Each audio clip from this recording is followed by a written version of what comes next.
I think my favorite slip during GoCast, like content and stuff, was actually not. It wasn't during the podcast. It was during one of the live streams we used to do, where I didn't realize that Dracloak was pronounced Dracloak, and this is Dreepy's middle evolution. I called it Dracloak, and I got corrected very quickly. Very, very quickly. And I pride myself on getting these pronunciations mostly right, so that was very embarrassing. So there's that. You're tuned into the GoCast podcast, your one-stop shop for updates, news, tips, and community in the world of Pokemon Go. Thank you for listening.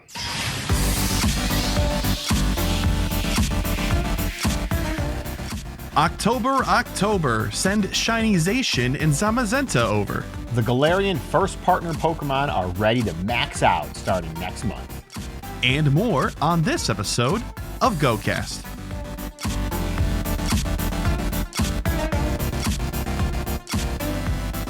Hello and welcome to the GoCast podcast, episode 301. It is September 24th, a Tuesday afternoon, early evening. I'm your host, Chris, and as always, I'm joined by my co-host, Mr. Kyle. Hiya. How you doing, Kyle? I'm okay. All right. Passable. We'll take it. Take it right to the bank. Hey, it's been less than a week, and we had so much news last week. Actually, we had two pieces of news last week. It was a big show because we had all the voicemails and stuff, which we have one extra one. I forgot. I'm so sorry, Lachlan. I missed your voicemail. We'll have that at the end. But rest assured, we have plenty of stuff to talk about today. We're going to be talking about the October content update and some events and things happening within the month of October. Exciting stuff, especially considering it is spooky season. We love it. And so does Pokemon. Turns out Pokemon always does Halloween pretty big. Good news for those of us that like it. But first and foremost, let's review our goals that we set last week. Since then, it's been the Oranguru Passimian Research Day, and that's pretty much it. Yeah. Yep. All right. So, Mr. Kyle, you said you wanted to get 500,000 experience. How'd you do? I did not do that. How much did you get? Not very much at all. Like maybe 200,000.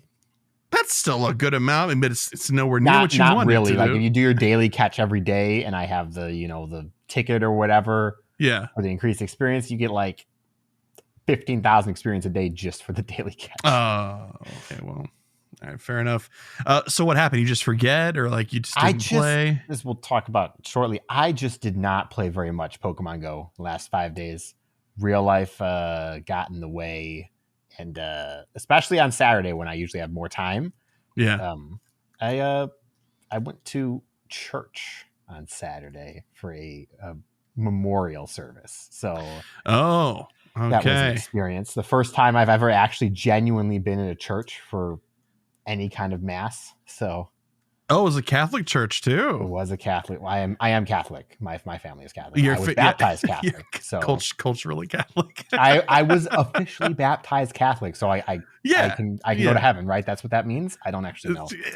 Yes, you're close, man. You're certainly close. Gee, that's a conversation for another podcast, but you are close. I was baptized and confirmed Lutheran, so ideologically, I'm supposed to think that you're uptight or whatever. That's the history. That's okay. Yeah. So jeez.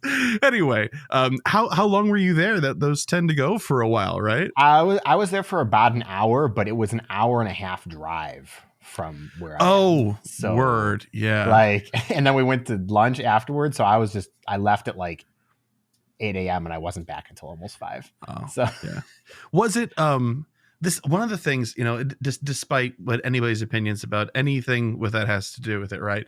I do find that Catholic churches, the ones I've been in, are usually gorgeous. Was it like a really beautiful building with like a bunch of stuff in it? Not especially. It was relatively plain for the most part. Was it in the city? It wasn't. It wasn't like downtown. It was in Oak Lawn. So okay. Sure. All right. Well, hey, experience new or otherwise. That's pretty. Except for the fact that it was for memorial service. That sounds like it was an interesting time. Yeah. Okay, well, yeah. I hope you and your family are doing okay, and that's all good. Anyway, so not 500,000 experiences. Not 500,000 experience. What about more max battles? I did not. Do even one, huh? I didn't. I gathered my resources and I spent them because I have like a 98% Bulbasaur. So I was like, hey, I can use some of that. Nice. But I didn't make any time to do battles. Just didn't happen in the last 5 days. Okay. And the last one, what about inventory cleaning? No, I just forgot about this one. This one I could have done at home. Just totally forgot. That was a mistake. Do you have a power spot near where you live, or do you have to walk? I can't reach it from my apartment. It's on the street that's leading up to our parking lot. Oh yeah, you can just pop out the back and walk through the backyard really quick. Probably hit it, right? But yeah. If I just go out of the building a little bit, can reach it. Good deal. All right. Well, not a good deal, you and your goals, but it sounds like you had worthy reasons to be doing other things. So good on you. All right. So for myself, that was 0 out of 3, just for the record. Let the record show. The record show. Let the record show. For myself, I wanted to get at least 2 shiny Passimian from the Oranguru Passimian Research Day. One for myself and one for Kyle, because he already knew ahead of time, since it was a Sunday, that he was going to be working during that entire event. And with research days, you kind of have to, you can't really do that passively at work. Unless you work on top of 10 Pokestops. You work in Mall of America or something. You can get a couple, and then you need at least, as many as there are tasks in the research too, for the special research to roll for you as well. That would be kind of a bummer. But I had a lot of success, despite the fact that I started it an hour and a half to 2 hours late. I was finishing up editing episode 300, which turned out to be quite the doozy. So I was a couple hours late, but I'm happy to say that within that hour, very productive, very lucky, between the free research, the ticketed research, and all of the stops and research tasks at my local community college, I was able to get 4 of each. So 4 Oranguru and 4 Passimian. No hundos, unfortunately, and nothing interesting from the wild spawns, but I did like seeing the monkeys. That was cool. So that's a yes on that goal. Hatch 50 eggs. I think I hatched 43 or 47, tragically close yet again. So bummer on that one. I wanted to do 2 more Dynamax Beldum. I've done 3. All 3 of them were, I'm proud to say, really bad IVs. We love it when that happens. It's what you love to hear. Yeah. I just want one decent one so I can start building him without feeling bad about building him, or her, I guess. And then I wanted to have 7,000 Pokemon storage, or only have 7,000 Pokemon in my storage, so I'd have 1,100 spots or whatever. But alas, like Kyle, I forgot. I could have done that one at home as well, but here we are, unfortunately. I think I only have 50 spots left in my inventory right now. Jeez. Which is I did clear some just because I needed space, but it was 500. Gosh. So I guess I'll have to kick that one down the road, but 2 out of 4. And I guess technically I've won, but I don't feel good about it. Oh, well, let's leave our shame behind us and move along, shall we? Let's do it. This might be your last reminder from me to y'all about the GOCast Meetup 2024 at Mall of America, October 26th and 27th. Please go to our website, GoCastPodcast.com, and RSVP if you are coming. If you are coming or planning on coming and have not made your arrangements for travel and or living yet, again, a reminder that the hotels immediately around the mall are pretty much sold out. So you have to be pretty creative. I'm sure there are Airbnbs close by and other hotels a little bit further out. But just a heads up that the sooner you do that and take care of it, the better off you're going to be. So there's that. I believe the cutoff, I'll have to check, but the cutoff, I think, for RSVPs is sometime next week. I got to double check. But there's that. Okay, everything's out of the way. Let's hop into the news. Yo, what up? It's the news. Okay, it's the second best month of the year coming up. It's October content update.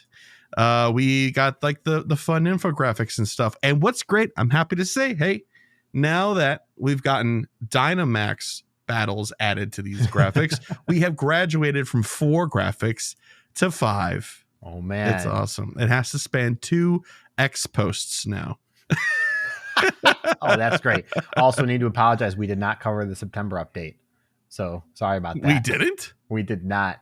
Oh. It dropped at the same time that the Max Out dropped. And so we were like, we're not covering that in the episode. There's too much to cover. I wasn't there and I wrote up the notes, so I must have missed it. Bummer. Oh, well, hey, it's September came and went. Nobody died. It's great. October content update is ahead now, though. Let's just do that. All right. So first up, max battles from October 1st to November 1st are going to include and introduce Grookey, Scorbunny, Sobble, Phalanx in 3-star raids, and then question mark. Yes, we're going to get a new Pokemon in Dynamax that we don't know yet. So that's about a week out. Hopefully let us know sooner than later.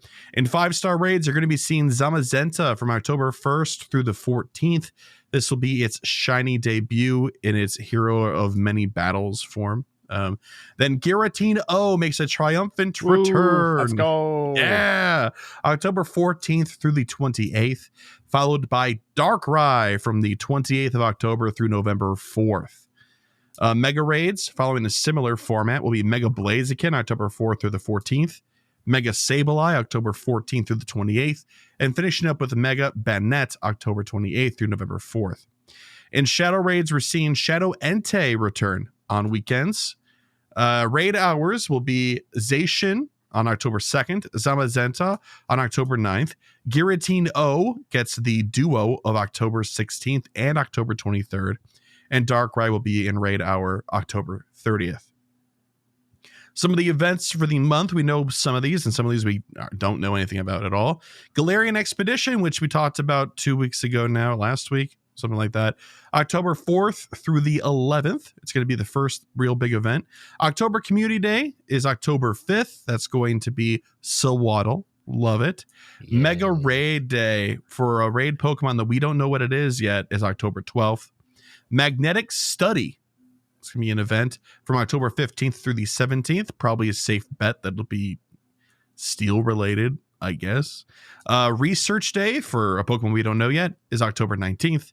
And then we get the fabled Halloween event, starting with part 1 on October 22nd, running through the 28th. And then part 2 will be the 28th through November 3rd.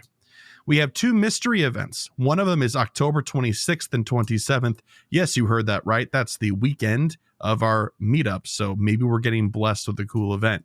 That'll be awesome.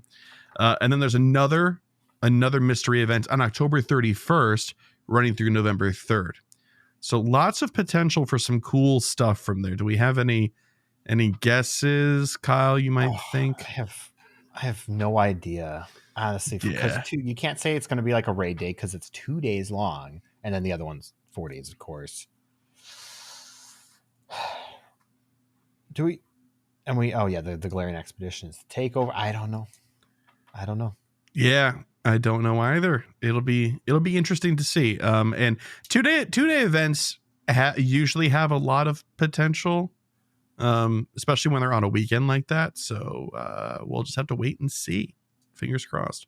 And then lastly, Spotlight Hours. Pidove with 2 times transfer candy will be October 1st. Galarian Slowpoke with 2 times evolution experience will be October 8th. Shroomish with 2 times catch Stardust is October 15th. That's a good combo. It's extra Stardust and then doubled. And then Ghastly, Duskull, and Litwick share a Spotlight Hour with 2 times catch experience on October 22nd. And then a mystery with 2 times catch candy on October 29th. Good stuff. So mark your calendars probably for October 15th if you're looking for Stardust. And if you're Kyle, October 8th. Yep. And also October 22nd, it's going to be in the middle of the Halloween event. The Halloween event usually has doubled candy. Yeah. So, and maybe there'll be an XL candy bonus as well. And 2 of those 3 are really good targets for needing XL candy and regular candy. Mm-hmm. So, and they can all be shiny. Yep. We love it. Who's the mystery Pokemon though? I have no clue. Do you think that they'll actually introduce like a new ghost? I mean, we could get Sinistea. That would be rad. We could get Galarian Corsola. That would be much more unlikely to have a spotlight hour, though. I would love Cursula. And then, because like Dhelmise and Mimikyu are not Galar, so Yeah, we don't have them yet, so they could be, but I doubt it. Yeah, those are my best guess. It's got to be Sinistea then. If you're going to stick with a goat, it's got to be Sinistea. I think I would put money on Sinistea. If we didn't have Dreepy, I'd say Dreepy, but we just got Dreepy, so yep. So I think you're probably right. All right, so October overall looking pretty interesting. None of this is really news. I do think it's notable that Shadow Entei is coming back to Shadow Raids. It's been in Shadow Raids before. I was kind of curious what they were going to do after we ran through the legendary beasts completely, if they were going to bring the birds or move along, but yeah, I don't think if the Reggies came out that there would be a lot of interest in the Shadow Reggies. I don't think so. No. It's going to be a painful time. Yeah, a little bit. Hey, who wants to go do a Shadow Reggie Rock on the third weekend of a month? Nobody, I don't think. But I'm sure somebody out there is like, me. Darn it. I would love that. That'd be great. Okay, but that's October. All right, let's talk about this next piece of news, which is sort of redundant. But yes, more max battles trainers starting October 1st, 2024. More Pokemon originally discovered in the Galar region will appear as power spot bosses in max battles. So this is just them saying, hey, we're debuting Grookey, Scorbunny, and Sobble as Dynamax eligible from these power spots. And then in addition, Phalanx 2, who will be a 3-star max battle akin to Beldum in difficulty, if we are, to believe that. So now Phalanx is a fighting monotype, correct? So yep. Out of all the things that we currently have, what can we do here? Because we're Charizard for flying moves, right? Yeah. Air Slash, is that Legacy? I don't know which one is not. I don't Legacy. think it is. So it had a Legacy fast move at some point. I don't remember, but is it just Dragon Breath from Community Day now? I hesitate to say yes or no because Charizard is an enigma. Either way, Charizard can learn a flying fast move, and flying fast move translates to your max move. So that will probably be the best choice to fight Phalanx. Yes. Do not bring Wooloo and do not bring Squovit. They will be taking super effective damage from stab type moves. So don't do that. Yeah, that'll be a bad time. Yeah. Yep. Yep. Oh, I guess you could bring your Beldum that you powered up if it's got psychic moves on it. Yeah, you could. Beldum's not a particularly great psychic type attacker, though.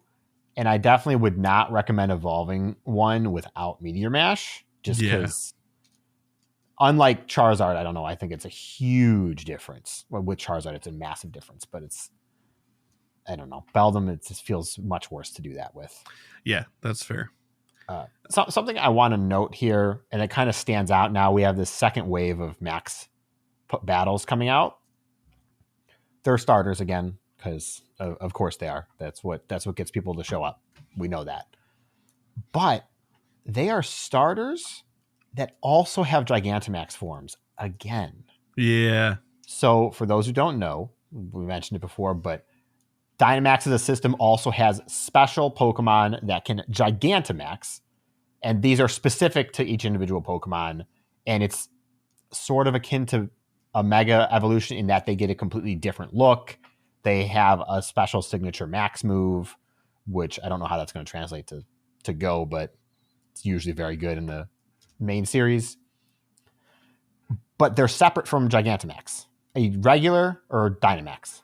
A regular Pokemon can Dynamax whenever they want, but not every Charizard you catch can become a Gigantamax Charizard. Right. At least until later in Sword and Shield's life cycle, which is probably going to be how it works here. But Max Soup. So none of these can Gigantamax when they add Gigantamax, which we know is a thing because it was written in the tutorial, a tidbit about Gigantamax Pokemon giving you a bonus or whatever. So this is intentional. Yeah. So I'm going to say right now, don't invest in any of these, because I think investing in the first wave around because you want to be established, you can have the option to do more is great. But especially because these are all three are newer, there's going to be better forms for these. So I would not spend the resources to power them up unless you really, really like them. So, okay, that's a fair take. But like on the other hand, I mean, the resources are free to do it more or less. So, if you're going to do them, I'm talking about evolving and powering it up to like level 40 to use it. Yeah. So I'm saying is, doing the max battles, and then if you happen to get a hundo and you want to invest in it, sure, go for it. But at the same time, I think Kyle is right to be wary. Essentially, if you get a Cinderace, the hundo Cinderace, or even just a good Cinderace, and you build it up, and you already had a Charizard, then you're being redundant in a way that is unhelpful. Mm-hmm. And you probably have 10 to 100 times more Charizard candy than you have Score Bunny's candy. So true. Very, very especially true. XL candy, I'm sure at this point. Oh yeah. So that's all I'm saying here. It feels very strange that this is the next wave overall. And I don't want to spend the resources on it. This is definitely draws attention to the fact of what resources a Gigantamax or Dynamax Pokemon takes. Yeah. Oh, good point. And good tip. So yeah, do it if you love it and not because you think you have to, because you don't. Okay, let's talk about the actual only piece of like new news that we have that's really fleshed out here. Galarian Expedition, remember that event we talked about? Well, it's getting a Team Go Rocket takeover. This is Galarian Expedition taking over. This will be Tuesday, October 8th at 12 a.m. to Friday, October 11th at 8 p.m. local time. The event bonuses will be, like it is with previous takeovers, Team Go Rocket will appear more frequently at stops and in balloons, and you can charge TM Frustration off of a Shadow Pokemon, which, again, make yourself a note. I say this every time. Don't forget to do it, because they'll have to wait like 3 months again. And then save Shadow Heatran if you do the Giovanni part of the quest, which will be part of the seasonal special research story. So if you're not caught up on that, make sure you are by the time this event rolls around. If you progress through that, you get a Rocket Radar, or Super Rocket Radar rather, in order to battle Giovanni. And if you defeat him, you can save Shadow Heatran. There will also be new Shadow Pokemon that Grunts will have. Those include Caterpie, Mankey, Roggenrola, Venipede, Karrablast, and Shelmet, all of which have a chance to be shiny. So the text kind of says. And then in Shadow Raids, in 1-star raids, you'll see Machop, Grimer, Execute, and Sudowoodo. In 3 stars will feature Pinsir, Sableye, and Mawile. I'm going to probably do a few Pinsir. Field Research Task rewards, you can do those to get Charge TMs, Fast TMs, and Mysterious Components.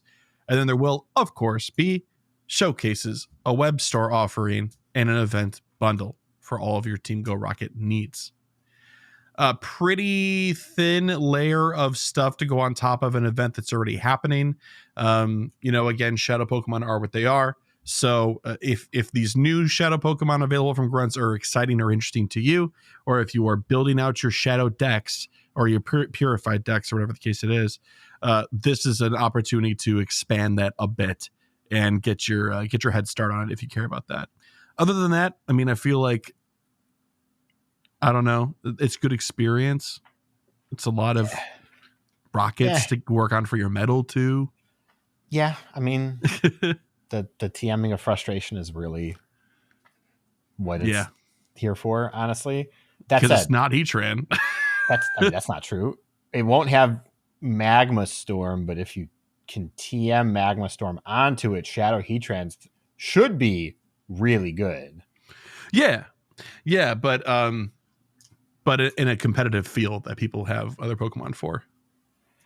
Yeah, but I mean, like, Heatran is kind of are. I'm double checking before I lie to people here.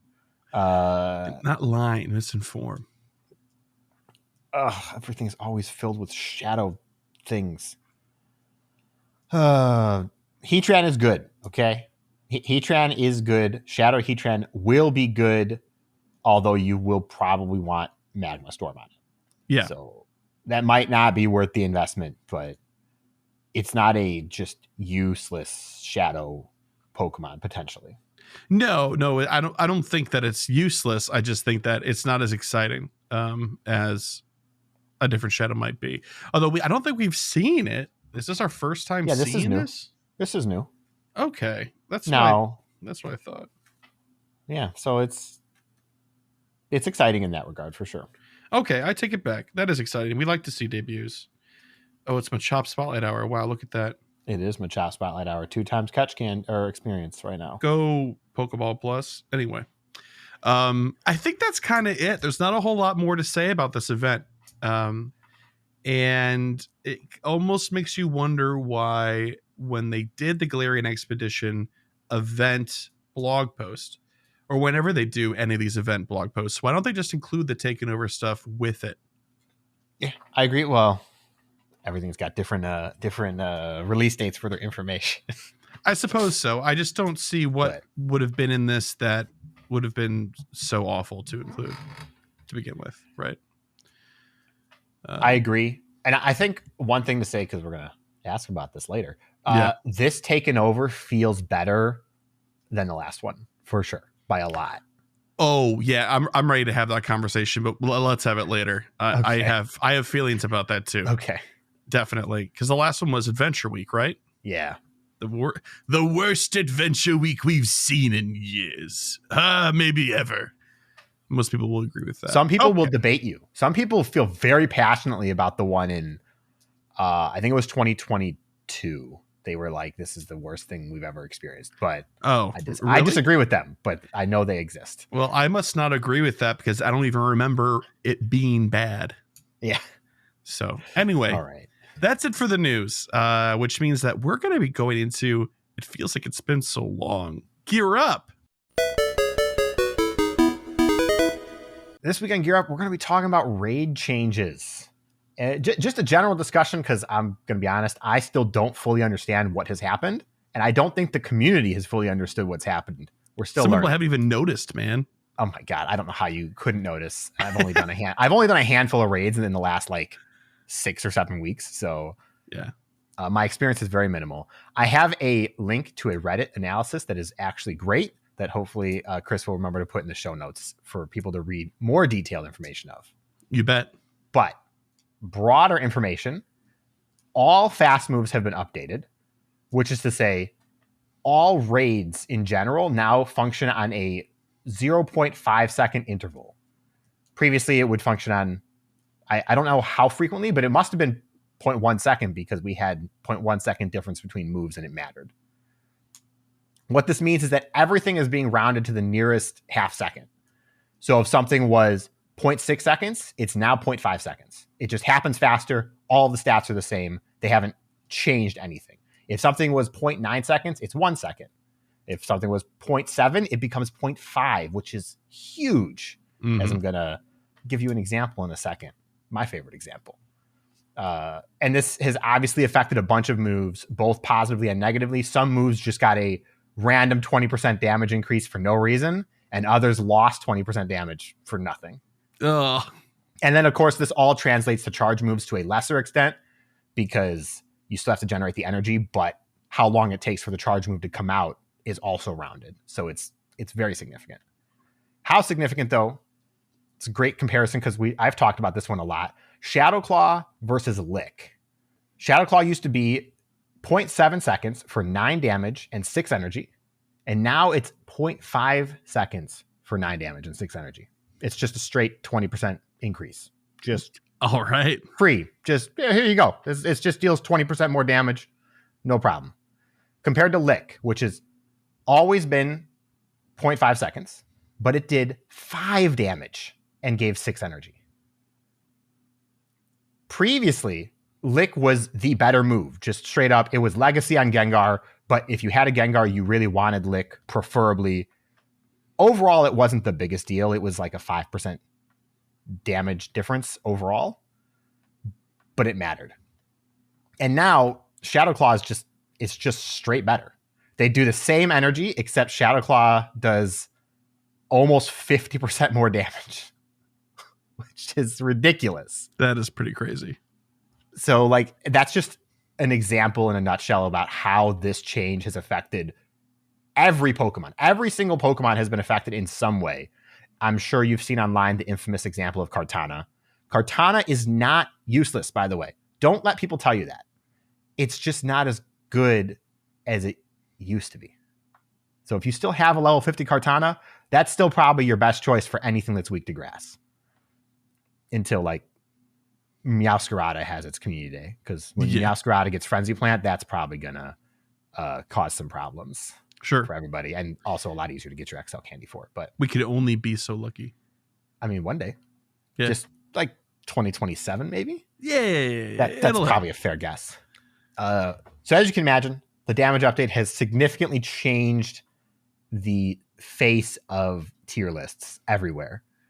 And my favorite example about why I think this is not a very good thing is that Dawn Wings and Duskmane Necrozma are the best attacker for like 60% of all raids.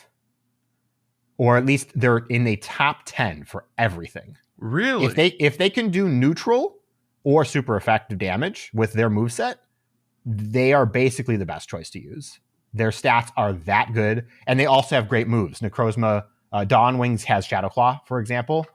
They also have Metal Claw, which I don't actually know the numbers on, but it's also recommended wherever it's applicable. And Psycho Cut, which probably also benefited very heavily there. And it's just not great for the most part. I think 2 weeks ago when Chris and I finished recording, I sent him a picture, or I told him the information of a raid counter, and it was something that was weak to grass, and Gengar was like the 5th best counter with Shadow Claw last resort. Yeah. It didn't even know Shadow Ball, and it was recommended as one of the best counters for whatever raid I was looking at. And that crazy. Shows why this is kind of a mess. I really was hoping that they would address it more than just saying, yeah, we've changed things. But that's what they did. They sent out a message on X and they said, yeah, this is updated. This is a real thing. And as far as we can tell now, it's been 6 weeks or so, and it's not going anywhere. No, this seems to be just something that they were going to do. It's crazy to think it just has such impact to balance, and that it had zero fanfare. I mean, the usual suspects on Twitter, like a lot of them are posting, they were like, hey, at Niantic or at Pokemon Go app, like, did you mean to do this? It's been like 5 days. We haven't heard from you. And then they finally said something, and it was just like, oh, yeah. Yeah, we meant to do that. Why didn't you say something? I don't know. It's such a big change. It's huge. Such a huge. It's like if they change the formula for CP, except this doesn't affect PvP in that regard. So that's why it's not the greatest example. But if you had done that and not told anybody, this is the kind of thing that I feel like people would be reacting for. Do you remember the first time they did that? Actually, the only time they did that, where they recalculated it, and then there were problems with like people's blissies or something? No, I missed that part. I forgot what it was. There was some sort of bug where like they would always be at 1 health or something like that. Actually, no, what it was that if you had like full health blissies in your inventory or Chansey, something like that, when you logged back in after that, they were all at 1 HP. You had to like use a bunch of potions on a bunch of Pokemon. That's hilarious. Yeah, it was weird. There's a couple more things to talk about here. These are a little bit harder to pin down overall, but the way raid bosses use charge moves has changed. Now it changed and was broken at first. Yes. Where charge moves had no cooldown. They were used every single time the raid boss had energy, and they were being used as fast moves. It was ridiculous. That has been fixed, but not by a lot because of the logic that was changed. Now there's a 50% chance that they use it every time they have max energy, which is, it's a coin flip, sure, whatever. Mm-hmm. But apparently previously, if they had just used a move, the game would not check to see if it had enough energy to fire another move until the next cycle. So there would always be like 1 or 2 fast moves in between charge moves. But now the game always checks. So if the raid boss took enough damage to generate energy, it will just use another charge move immediately. Okay. So they are more aggressive because they changed the logic of how they use the charge moves. Did that make sense? Yes. Yes, it did. Having experienced both, that makes sense. And also, they lowered the delay between using a charge move and using a fast move for the raid boss, so they can go right back to using their fast move immediately. And that just makes them harder. Just objectively, all raids are harder because of that. I mean, thankfully, raiding is so easy that they can afford for that. But yeah, for the most part. But like change. it is also eating a lot of potions and revives for people who were not expecting it. Sure. Yeah.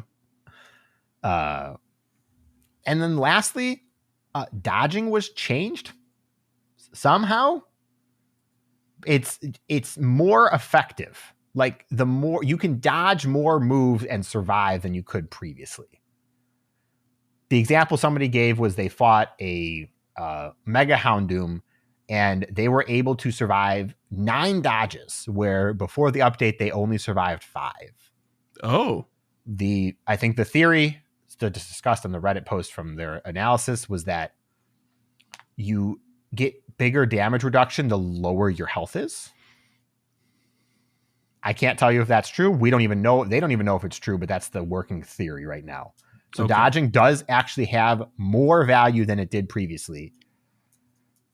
No one's going to dodge anyways, so it's okay. But I do sometimes, just not enough to make it a rule. Yeah, I mean, I dodge. When I'm actually looking at my phone, I will attempt to dodge. But the majority of the time that I'm raiding, I'm not looking at my phone. So right.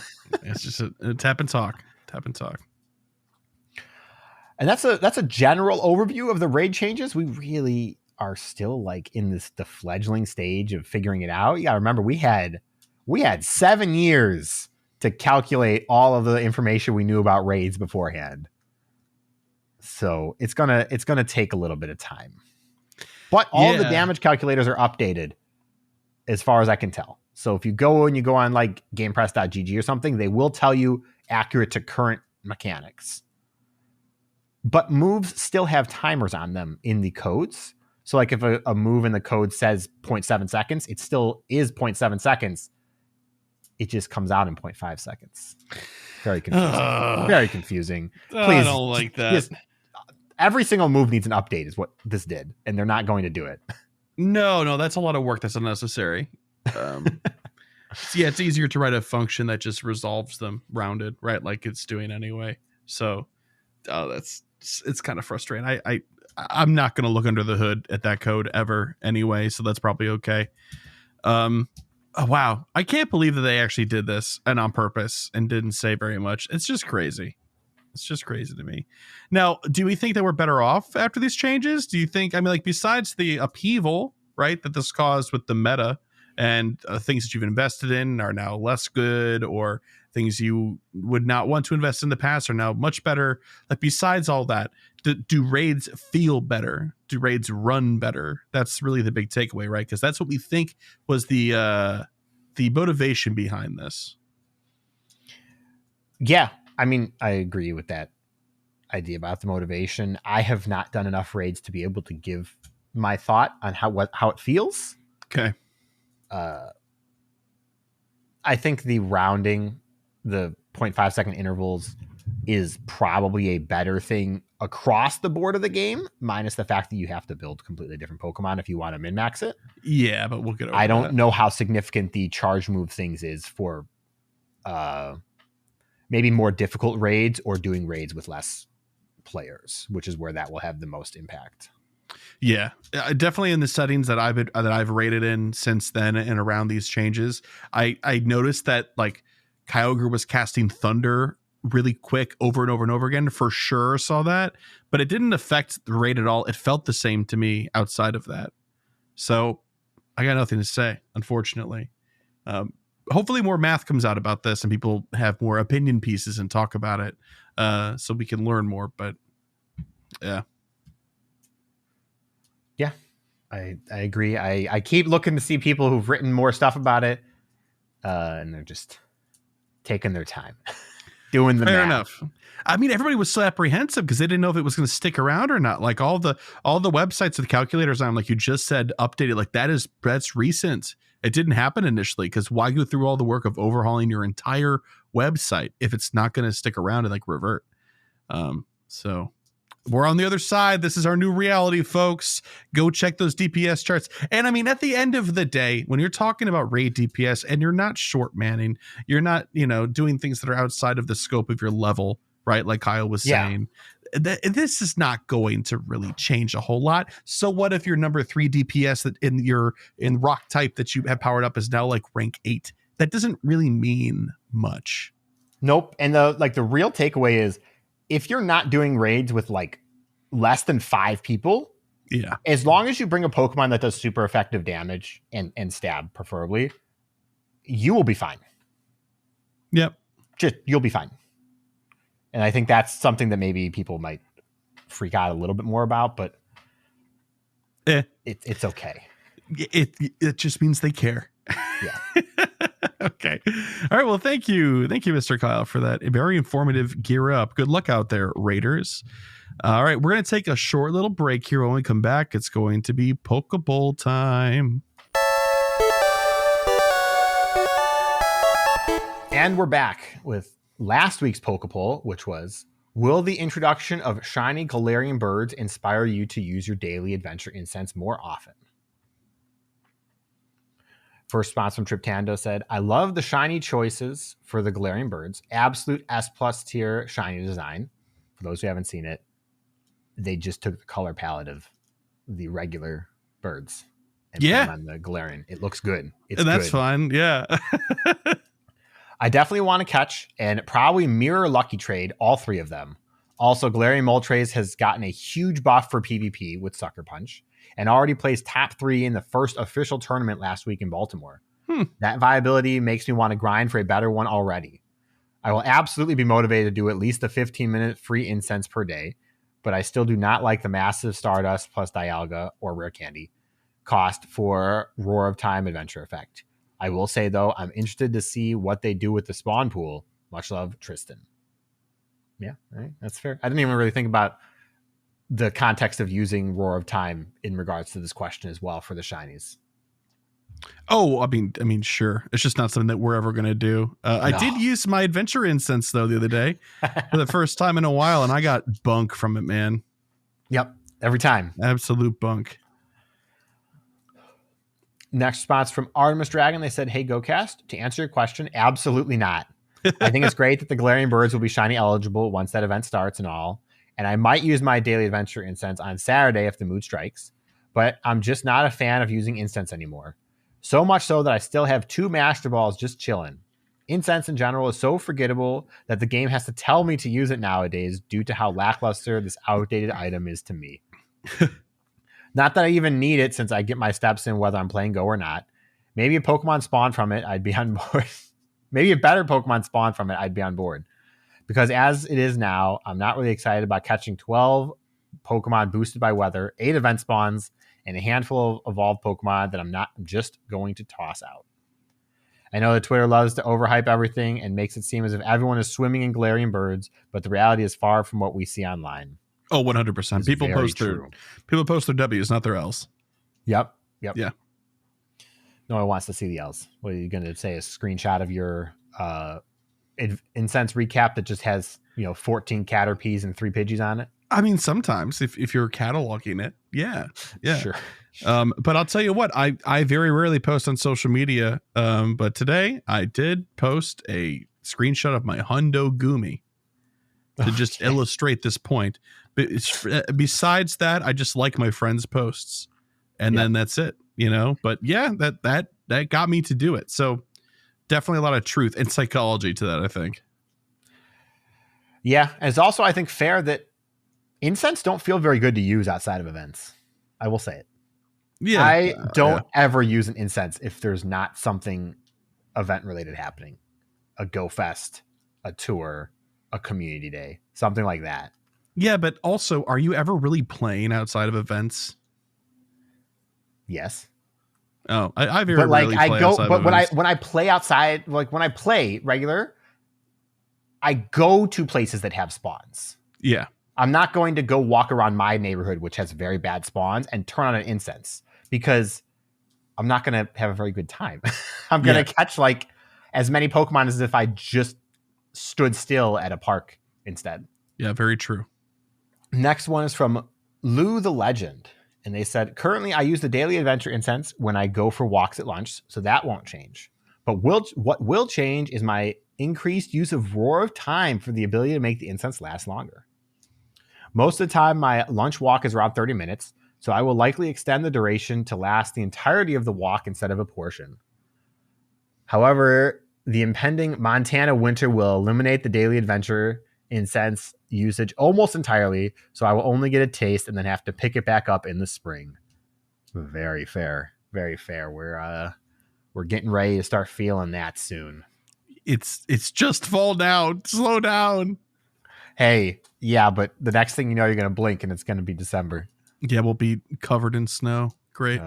Or not. We didn't get a lot of snow last year. Yeah, Not which good. means Not that good. we're It's a in bad for sign. it this year. Yeah.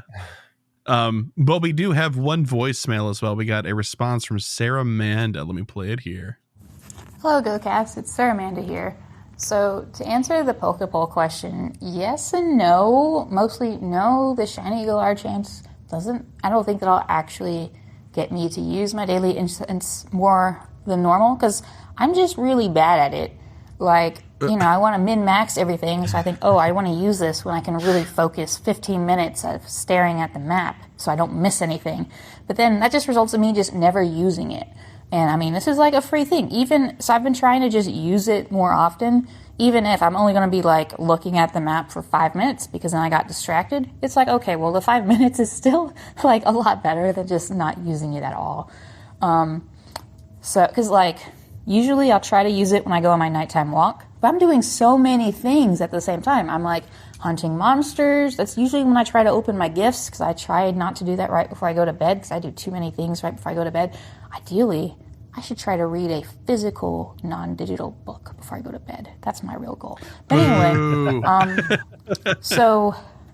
I probably find a Galar bird like a few times a month. It'd be really exciting to have the chance of it being shiny.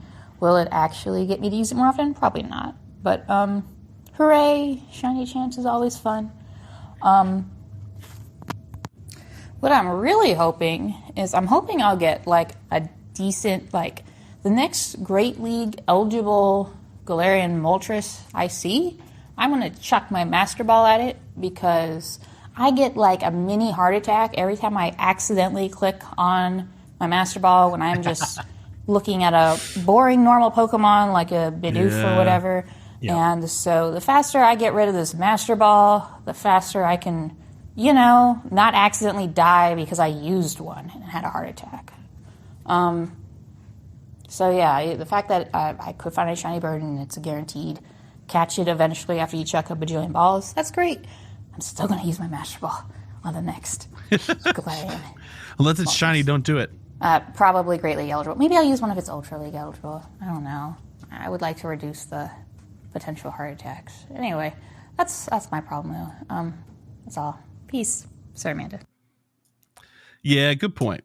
Good point that if you already have a behavior around this, and you weren't already like using it for whatever reason, like distraction, like Sarah Amanda is saying, like this was my case when we were having a larger discussion about this the other week, about how like I have a problem with it because if I get invited to a raid because I happen to be playing but I'm playing to do my daily adventure incense, you're missing so many spawns.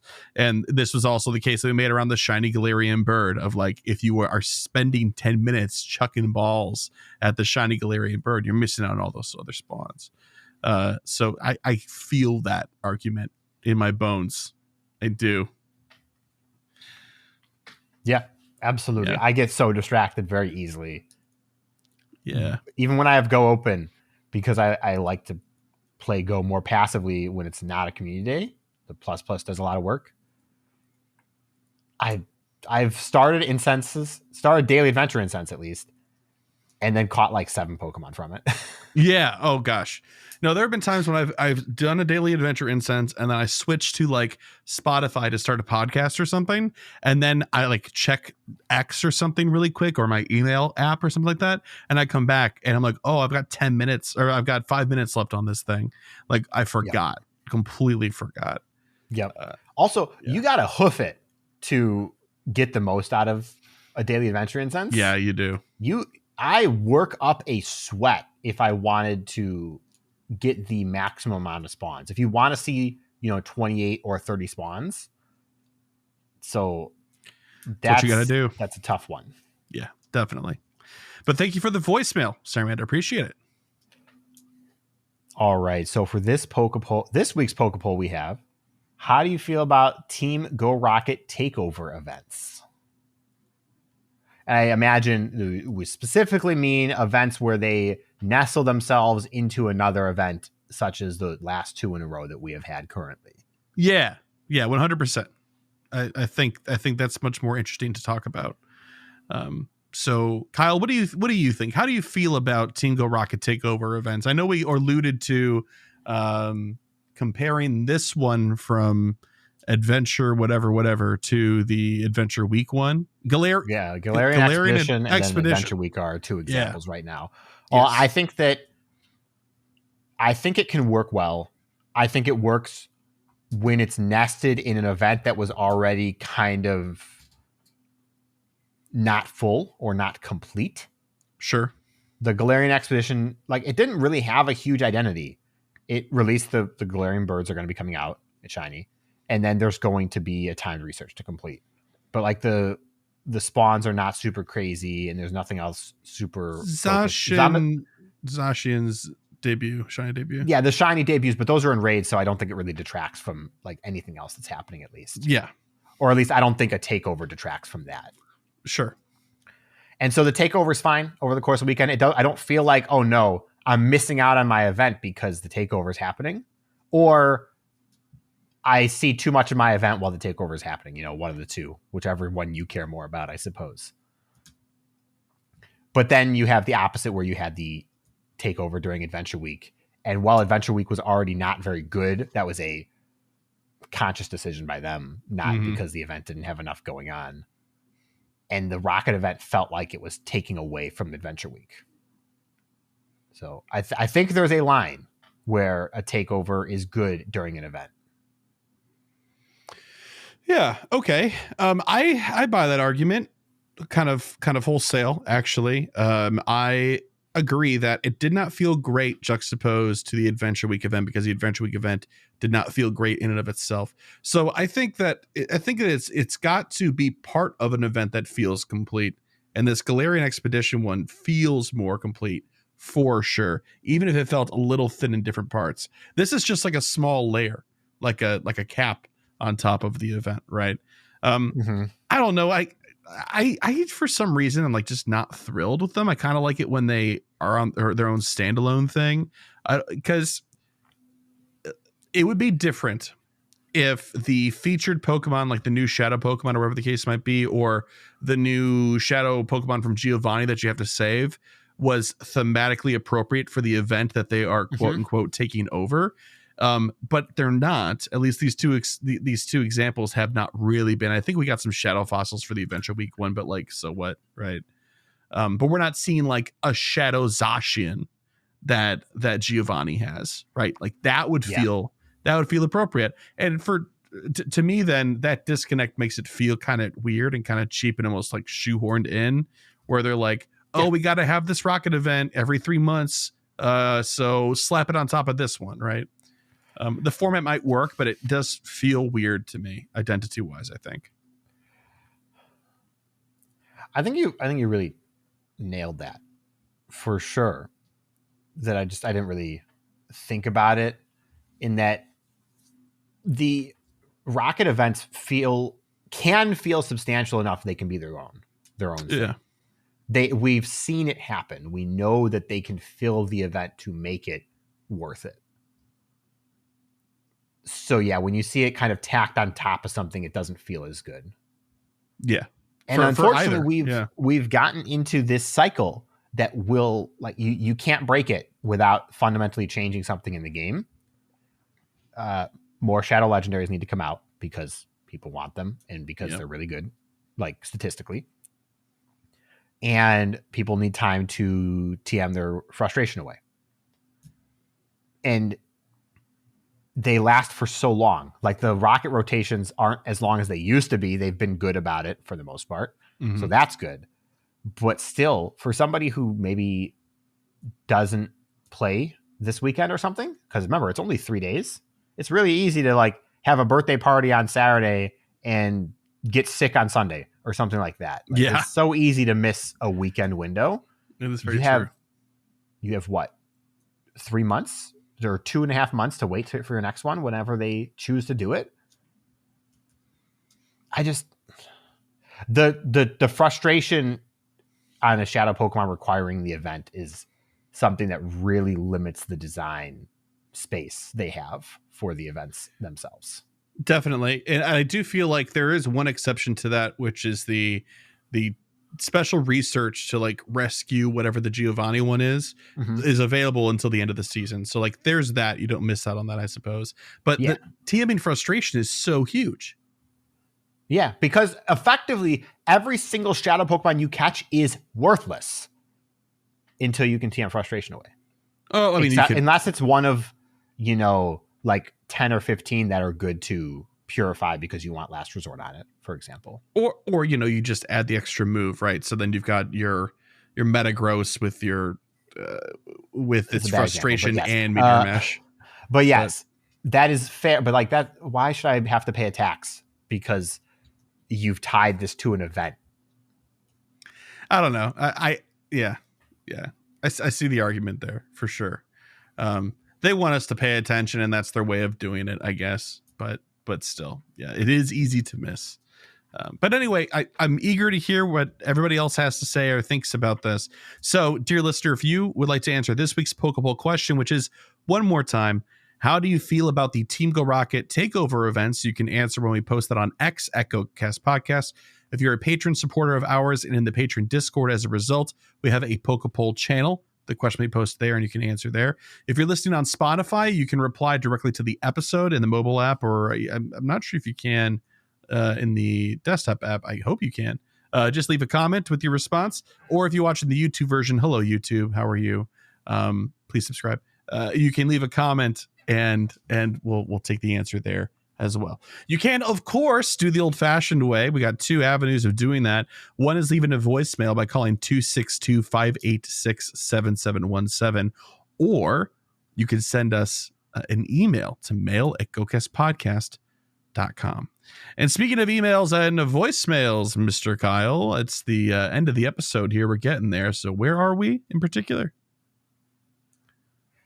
It's time for emails. It's just one voicemail because I'm blind and missed it. Sorry, Lachlan. All right, so we got one voicemail this week, and it's from Lachlan, and it was for episode 300. He sent it to me really ahead of time, and I forgot. So here we go. Yo, hi Chris, hi Kyle. Happy episode 300. Not a huge milestone. It's only not even a year. Not even a year's worth of daily listens. Come on, up your game. I want to say I was listening to 299. I did hear the voicemail from, I believe it was Dark Angel. I was driving, so I didn't feel like pulling over to rewind. But yes, thank you for noticing the lovely plushies I've got, and it is growing. I have acquired more since we did that recording. There's been a recent clearance at one of our major big box retailers. Yeah. as they get in the next waves. And I'm like, ooh, piece of candy. But yeah, Lucky Dex. I'm also a Lucky Dexer, so it's very nice to hear you working on your Lucky Dex. The only thing I'm missing now is Stonejourner and Horlucha, and technically Deoxys, because there was that one day where there was a bug where you could trade to get a Lucky Deoxys. It's a very good grind, and I support anyone wanting to start it. But I wanted to ask both Chris and Kyle a question for episode 300, because I can't wait to hear the outtakes from the last 100 episodes that Chris likes to do on these 00 shows. What is your favorite blunder that you have made on the show that you can remember? So this could have been saying a Pokemon's name wrong, just a general describing something wrong. What's your favorite mistake that you've made while doing GOCast? And I just want to point out, sorry there hasn't been a star piece in a while. The next episode that should come out is waiting on me to do some additional dialogue recording, because I cut out for a small amount of time. So apologies, everyone. That is my bad. But I will get that audio to Chris as soon as possible so you guys can get another episode of Star Piece. And also, as on the Star Piece front, if there's any creators you want us to reach out to, particularly smaller creators that you really like, let us know, because between Chris and I, we know a lot of creators, but we don't know them all. So shoot an email off to the GoCast email, which I'm sure Chris will say here. Mail at GoCastPodcast.com. GoCastPodcast.com. But yeah, happy 300 and hope all's going well. And Lachlan, if that wasn't clear. All right, peace. That was Lachlan? What? Closed out with peace. It could have been Sarah Amanda. I don't know. We got to keep our branding straight, y'all. Okay, so quick note about that. Yeah, on episode 100 and 200, I believe, I ran a blooper reel for both of outtakes and fumbles and foibles and stuff from the episodes in the season up to those points. Something has happened since that time. Where I was talking to Kyle about this last week about how I used to have a folder full of outtakes because they used to happen. But Kyle and I have been doing this so long that if we make a mistake, it's because we misspoke something very vanilla and we just have to restart it, or they're just included in the show now because we've minimized them to such a degree that they just kind of don't exist anymore. So as much as I wish that I had enough outtakes, or even any, to include in some sort of outtake reel for episode 300, they simply don't happen anymore. And that's great, because that means that I'm editing less. But it's sad because then we don't have a jokey joke every 100 episodes. So I'm sorry about that. That said, to answer the question, I can't answer it here because my favorite outtake we had was a Freudian slip that was not made into any of the outtakes that Chris shared, but we shared with close friends, and is not appropriate for the show, but it was very, very funny. I will try and remember to let Chris tell you, Lachlan, or share it with you, because it was very funny. I'm pretty sure. Yeah, I used to have them marked in the outtake thing. Some of them were marked as safe, and some of them were marked as not safe. Like, don't include these, please, for the love of God, Chris. Don't include these in your family-friendly show. Because people say stuff. You know what happens? Guests, us, when we didn't know we were doing all that sort of stuff. I think my favorite slip during GoCast, like content and stuff, was actually not. It wasn't during the podcast. It was during one of the live streams we used to do, where I didn't realize that Dracloak was pronounced Dracloak, and this is Dreepy's middle evolution. I called it Draclawak, and I got corrected very quickly, very, very quickly. And I pride myself on getting these pronunciations mostly right, so that was very embarrassing. So there's that. It reminds me, it's not a blooper, but if you were editing content for it, you'd probably cut it, where we spent like 25 minutes on a gym battle worried that we were going to lose, and we were fighting a psychic type with a dark type, so we were literally immune, and we just had such Pokemon Go brain that we didn't even know. If I was editing that video for YouTube, it would have been cut, but it still existed. No. That's our content. That's our content. I recently went back because I switched between a few YouTube accounts that I have because I have one for the show, one for me, etc. And I saw the footage from us doing the Red and Blue Elite Four battle with our legendary run with Marcel, Mr. Mime. Yeah, Mr. Mime. Oh my gosh. Oh, some of that stuff was so funny. Yeah. Oh man. Anyway, do you have one? What? That was it? No, my one is the one that I can't actually share on the show because I generally don't even remember the rest of them. I'd have to go through the collection at this point. Okay. All right. That's fair enough.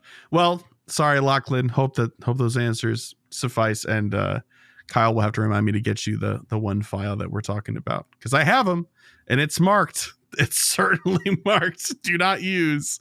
Okay. All right. That's it. So, dear folks, if you would like to send us an email, you can send it to mail@gocastpodcast.com.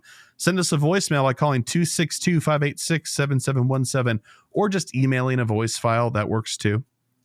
Visit our website for all things GoCast Podcast, like RSVPing for the meetup, GoCastPodcast.com. Follow us on X at GoCast Podcast, also on Threads at GoCast Podcast. If you'd like to help support the show for as little as $1 a month and gain access to our patron-exclusive Discord, you can via Patreon. That's spelled Patreon.com, and then use the / GoCast Podcast, or just Google us. We have excellent brand SEO, so you should just find us. And speaking of patrons, shout out to our elite trainer tier patrons. I believe it is my burden this week. Yes? Yes, it is. Okie dokie. Big shout out to our elite trainer tier patrons. Thank you to Bo, Daniel, Lori, Michael, Ozzy, Arkham, Marvin and Mimi, Sforza, Rasuian, Ryan, Thayer, Jason, Justin, Charles, Motters, Lee, William, Brandon, Ethan, Stephen, Nick, our favorite listener, Drew 2, Camo, The Ugly Rock, Jacob, Victoria, Sarah Lore, Memorandums, Nabil, Tish, Jacob, Matthew, Don, and John Paul. Thank you for your generous support and helping us keep the digital lights on, in addition to many other things. No new reviews this week, but if you'd like to help support the show in a way that is free, but really helps us out, please leave us a review on any platform that can take them, such as Apple Podcasts or Spotify on your mobile as well. And we're almost done here, Mr. Kyle. We got to set some goals. A reminder that the upcoming events before we record next are the Legendary Heroes event. Also, Zacian is going to be in 5-star raids with its shiny debut. So what are you looking to do? I want to complete the timed research. I'm probably going to pick Sword. So putting that there. Nice. And the collection challenge. I want to make sure I evolve one of my shiny Coughing. I don't have a Shadow, so unfortunate. But into a Galarian Wheezing. And 300,000 experience is my goals.